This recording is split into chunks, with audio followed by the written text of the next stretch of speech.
जिन्दगीमा जस्तो सुकै कठिनाई यात्रा पार किन गर्नु नपरोस्। हिम्मत बोकेर एक्लैले पार गर्नु, लड्न सक्छ दबिन सक्छ, तर फेरि उठेर पार चाहिँ गर्नु। तर गलत नियत र घटिया सोच भएको मान्छेसँग साथको बिफ मागेर सम्बन्ध चाहिँ कहिले नजोड्नु। Best of lock. खतम।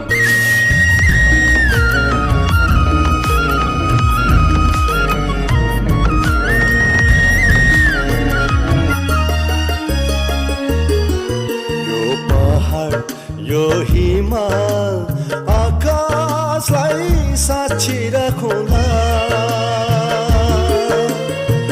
जुनी जुनी सयौं जुनी हो, जुनी जुनी सयौं जुनी हो, सँगै जिउला सँगै मरौला, सँगै जिउला सँगै मरौला।